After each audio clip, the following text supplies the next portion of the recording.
गिबियावनो आंनि अननाय आरो सिबिनायखौ फिन जासि हरफिननाय जाबाय। आंजों लोगोसे दंफायो सार अमरसिं ब्रह्म बिथांजों आं दान्दिसे बा मोननैसो खोथाखौ सोंनो लुबैदों। आं सार अमरखौ आंनि चेनेलाव बरायग्रोनानै लानाय जाबाय। गोजोन्थों। दिनै आङो नैबे बावैसो आगोल जोंनि साथाम मानसिखौ हठात दानथामनि आगोल जे जोंहा मानव गेदेर जोंनि बर'नि सासे सांग्रां दैदेनगिरि कनसियास बेक्ति बिथां दावराव देख्रेब नार्जारि, लोगोसे जोंनि कन्ट्राक्टर एस'सिएशननि जेनेरेल सेक्रेटारि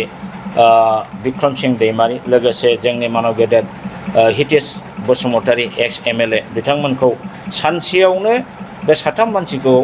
आसाम गभर्नमेन्टनि पुलिस बिफाना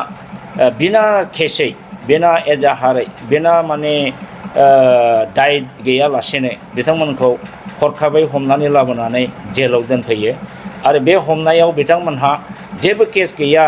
अब्लाबो बिराद गाज्रि केस माने जेनाखि सेक्सन धारा बसायदों, माने खुब गिथावथाव सेक्सनफोरखौ बसायदों। जेरै बिथांमोनहा 1030 एक्सट्रिमिस्ट अर्गेनाइजेसन फर्मेसन अर्थात उग्रबादि संगठन दानानै अस्त्र बुथुमनानै देशजों दावहा होनो नागिरनाय देशद्रहिनि माने खार्यकलापाव जड़ित दं होननानै बिथांमोनखौ चार्ज खालामदों। आरो हितेश बिथांनावथ' न'आव गिदिर अस्त्र गावसिनि अस्त्रखौ दोननानै बिथांमोनहा एरेस्ट खालामदों। बिक्रम बिथांनिफ्रायबो जेबो अस्त्र मोनाखै, दावराव देख्रेब बिथांनिफ्रायबो जेबो अस्त्र मोनाखै, अर्थात बिसोर दोननो हायाखै। नाथाय हितेश बसुमतारीखौ जिहेतुके बिथाङा आगोल BLT मोन, अस्त्र दैयोमोन, बे चान्सखौ लानानै बिथांमोनहा बेनाव अस्त्र दोननानै गावसिनि अस्त्रखौनो गावसोरनो सोनानै दोननानै बेखौनो बिथांनि होननानै बिथांखौ चार्ज खालामदों आरो जोबोद गाज्रियै भिक्टिमाइज खालामदों। दा बे आसामनि फुराना आखु, आसाम सरकारनि असमिया सरकार जे चौबिनिस्ट एसामिसफोरनि बिथांमोननि बे फुराना आखु, गोदो PTCAनि उदयासल डिमान्ड खालामनायावबो बेबादिनो जोंनि गोबां उदयासल दाबिदार PTCAनि मावफुं हान्जाफोरखौ बिथांमोनहा अस्त्र दोनै हमदों। थांनाय जोंनि बर'फा उपेन्द्रनाथ ब्रह्मनि दिनाव दैदेननाय बर'लेण्ड मुभमेन्टनि आन्दलनावबो बिथांमोनहा गोबां जोंनि मानसिफोरनि न'आव अस्त्र दोनै अस्त्र मोन्दों होननानै बा सोरखौबा मना गावसिनि फुराना बमाखौनो हर होनानै फट' खेबै बमा होग्रा होननानै माने जेल जाहोनाय, गाज्रि केसाव हाइनियास केसाव जड़ित खालामनाय बे आसाम सरकारनि दिनैनिल' आखु नङा। बहुद दिननिफ्राय जों ट्राइबेलखौ दमन खालामनो, गादबनो, अप्रेसन साप्रेसन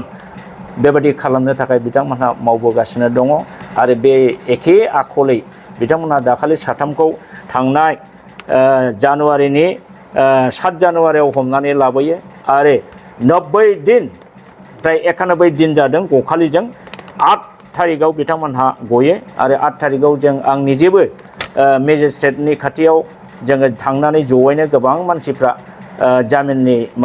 लेखाखौ मेजिस्ट्रेटनिफ्राय जोङो सहि लानानै उनाव जेलाव बे लेखाखौ लानानै थांनानै जोङो बख'नानै लाबोयो। बख'नानै जोङो साथामखौबो गोबां संगठननि मानसिफोर दैदेनगिरि वेल विशार अफ दा ससाइटि बिथांमोनहा ज' जानानै आर'नाइजों जोङो बरायो बिथांमोनखौ। लोगोसे हितेश बसुमतारीया डाइरेक्ट जेलनिफ्राय न'आव थांदों आरो बिक्रम बिथांजों आरो दावराव देख्रेब बिथांजोंखौ आं निजेनो गारियाव थिखांनानै लाबोनानै दावराव देख्रेब बिथांनि न'सिम लाबोयो आरो लामगोनानिफ्राय रायजो राजा गामिनि मानसिफ्रा फुल बिबारजों आर'नाइ गानहोनानै फुल बिबार सारनानै बरायनानै दावराव देख्रेब बिथांनि न'सिम लानानै थाङो। दिनै बिथांमोननि गनायाव जों जोबोद गोजोनदों। इनाय बेनाय दाय गैयालासेनो 90 दिन 90 days गखालिजों 91 days बिथांमोनहा जेल जानांबाय, बिराद खस्थ' भुगिनांबाय। मानो बिदि खालामखो आसाम सरकारा? बेनि मेन जाहोनखौ आङो साननानै मोनो जे जोंनि ट्राइबेलनि सायाव दावराव देख्रेब नार्जारि बिथाङा गोबां खोथा बुंबोबाय थादों। ट्राइबेल बेल्ट एन्ड ब्लकनिफ्राय नन ट्राइबेल एनक्ल'जार्सफोरखौ होखारनांगौ होननानै फाइट खालामबोबाय थादों। आरो बावैसो आगोल गिदिर टावार लाइन मोनसे गामिजों थांनानै बे गामिनि मानसिया एफेक्ट जानानै गामिनि मानसिफ्रा टावार NTPCनि एगेन्स्टै खुद्रिदोंमोन आरो बे खुद्रिनायाव बिथांमोनहा सानसुमा खुंगुर बसुमतारी आरो दावराव देख्रेब बिथांमोनहा थांनानै रायजोजों लोगो जानानै बे टावारखौ बिनिफ्राय शिफ्टिं खालामनांगौ होननानै दाबि होदोंमोन। थिग बेबायदिनो ट्राइबेल बेल्ट एन्ड ब्लकनिफ्राय नन ट्राइबेलखौ होखारनांगौ बेखौ लानानै हाइकर्टनि जेनाखि अर्डारमोन बे अर्डारखौ लानानै बिथांमोनहा जुजिबाय थादोंमोन। दा बेखौनो आं सानदों जे बर' माहारिनि गेजेराव ट्राइबेलनि गेजेराव बेबादि सासे मुखियाल खोथा बुंनो हाग्रा गभर्नमेन्टजों थरख' खालामनो हाग्रा दाबि खालामनो हाग्रा बेफोरबादि मानसिखौ दोनबाय थायोब्ला ट्राइबेलफोरखौ खौसे खालामनानै इयुनाव आरोबाव गिदिर संग्राम लाबोफिननो हागौ बे हयथ' आसाम सरकारनाव एस्टाब्लिश जादों आरो नंखायनो बिथांमोनहा जुरिजेननायावनो दा माखासेखौ लुवादखौ संख्रि होनानै थन्थ्र'नाय बादि थन्थ्र' होनानै दोनखानो हायोब्ला जोंहा गाहाम जागोन बेखौ निस्सय आसाम सरकारा सानदों आरो बे हिसाबै बे दावराव देख्रेब हितेश बसुमतारी आरो बिक्रम सिंमोनखौ जेरैबायदि अयथासार खालामबाय टर्चार खालामबाय बेखौ मोनसे उनदिन्थि हिसाबै जाहाथे नुनानै खोनानानै जाहाथे बर'निफ्राय ट्राइबेलनिफ्राय रावबो लिडारा गभर्नमेन्टनि एगेन्स्टै खुगासिनो हाया बेखौ जाहाथे एस्टाब्लिश जायो बा बेबादि मेसेजआ जाहाथे बयनावबो थाङो नै माथो गभर्नमेन्टनि एगेन्स्टै खोथा बुंबानो बेबादि साजा मोननाङो बे मेसेजखौ बिथांमोनहा होनो नागिरदों आरो अलरेडि होबायबो। नाथाय बिथांमोनहा साथामबो जेल जादोंबाबो बिथांमोनहा खुनु गोसो बायाखै आरो जेल सिङाव बिथांमोनहा अबयसे बांद्राय फिजिकेल बिदि पानिशमेन्ट मोनाखै आरो बिथांमोनखौ सिगाङाव मेडिकेल वार्डआव दोनदोंमोन। मेडिकेल वार्डआ बारा गाज्रि नङा सिखावफोरजों बिथांमोनहा थानाङाखै मानसि जेनेरेल सिटआव बिथांमोनखौ दोनदोंमोन बै सिखाव दाखायतनि माने वार्डआव बिथांमोनखौ दोनाखै। उनावहाय बिथांमोनहा 2 मास 2.5 मास बाहाय थानानै उनावहाय जोबनोसैयाव 15-20 दिनखौ बिथांमोनहा जेनेरेल मोनसे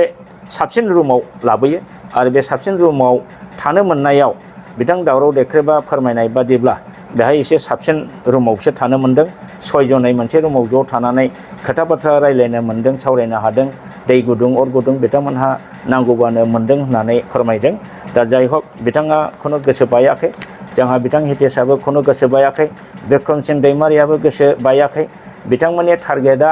बेबादिजों बिथांमोननि गोसोखौ सिफायनानै इयुनाव जाहाथे बेबादि गभर्नमेन्टनि एगेन्स्टै बा जाथिनि थाखाय खोथा बुंनो जाहाथे हायै जाथों बेखौ सानदोंमोन। नाथाय आं नुदों आरोबावसो बिसोरनि माबाया सक्तिया बारायनाय आं बेखौ नुदों। दावराव देख्रेब बिथांखौ आं मैयाबो लोगो मोनदों मोनसे जायगायाव दा बे हिसाबै बिथाङा खुनु गोसो बायनाय बाहाय गैया बरन्स आरोबाव रासिन सक्तिजों माने बिथाङा जुजिबावगोन। दिनै बिथाङा फोरमायदों जेलनि सिङाव जोंनि गोबां बर' जोहोलावफोर NDFBनि केडारफोर आरो माखासे NDFB नङाबाबो जेनेरेल बर' माखासे सेंग्राफोर नंखाय दायाव गिदिर केस होजानानै सेक्सन धारा फज'जानानै गोबां हाबनानै दं आरो NDFBफोरनि अबस्थाखौथ' बिराद बिथाङा गाबनानै खिथादों जे ओरैबायदि अबस्था बेसाराफ्रा जेबो दायानो गैयामोन नाथाय बिसोरखौ ओरैबायदि धारायाव खोख्लैनानै होबाय जाहाथे थैजासे जेल जानांनाय अबस्था 3 थैजासे जेल जानाय सेन्टेन्स लाइफ इमप्रिजनमेन्ट मोननाय बिथाङा लोगो मोनदों आरो माखासेया लाइफ इमप्रिजनमेन्ट मोनाब्लाबो दा केसाव दङ आरो सासे बिथाङा नाम फोरमायबावदोंमोन बेबो NDFBनिनो बिथांमोननि केसा जुदि बिसार जायोब्ला बिथांमोनहाबो लाइफ इमप्रिजनमेन्ट मोनगोन बादि बेखौ बिथाङा बुंदों। दा बिनि आगोलनो पुलिसफ्रा बिथांमोननो फोरमायनाय बादिब्ला बे NDFBनि माखासे मानसिखौ थाबैनो रुलिं गभर्नमेन्टआ जेन'बा जोंहा दानि BTCनि प्रमद बर' गभर्नमेन्ट UPPL आरो सिगनेटरिफ्रा ज' थांनानै जे 3rd एकर्डनि जेनाखि पिस एकर्डनि सिगनेटरिफोर दं सहि होग्राफोर दङ मुंसाइ होग्राफोर बिथांमोनहा गभर्नमेन्टजों मोजाङै पलिटिकेलि रायलायनानै पलिटिकेल प्रेसारखौ जुदि माबानो हायोबा मोजाङै दरकारबा बिसोर सारेन्डार जानानै इयुनाव हयथ' बेबादिखौ मावला बे धरननि मोनसे एग्रिमेन्टआव जुदि फैलायलायोबा माने लाइफ इमप्रिजननिफ्राय गनो हागोन बादि खोथाखौ बिथां दावराव देख्रेब नार्जारिया आंनो फोरमायदों। नंखायनो बे निउस दिनैनि बे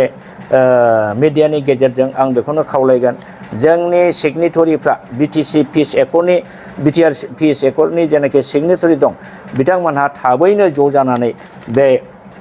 गोबां एनडिबिफोर गोबां जेलाव जे बेबादि भिक्टिमाइज जानानै जेल जानांनानै दं आरो लाइफ इमप्रिजनमेन्ट जानायनि चान्स दङ बिसोरखौ थाबैनो रायज्लायनानै सरकारजों पलिटिकेलि एग्रिमेन्ट खालामनानै पलिटिकेलि बेखौ गहोनायनि बेबस्थाखौ लायोब्ला जोबोद गाहाम जागौ दा बेखौ जोंनि बै जेल जाग्रा जायफोर दा जेलाव दङ एनडिबिनि जों लायनो थांनायावबो बिथांमोनहा एसे नुजानानै गाबगु खुगु बिदाय हरदों जोंबो दुखु मोनदों आरोखि दा जाहाथे बिथांमोननि फारसे जोंनि दानि रुलिं पार्टिया जाहाथे सायावल' मिथिं दावथिङावल' जोङो एनडिबिखौ हगारनो थाखाय खामानि मावगासिनो दं रायज्लायगासिनो दं होनालासेनो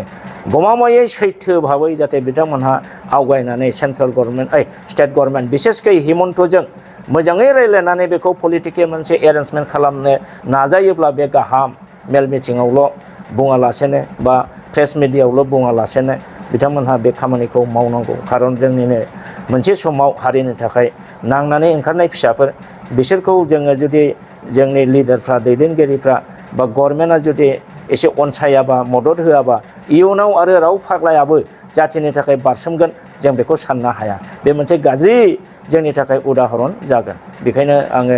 प्रमद बर' बिथां लोगोसे गबिन्द बसुमतारी लोगोसे रन्जित बसुमतारीमोन बिथांमोनहा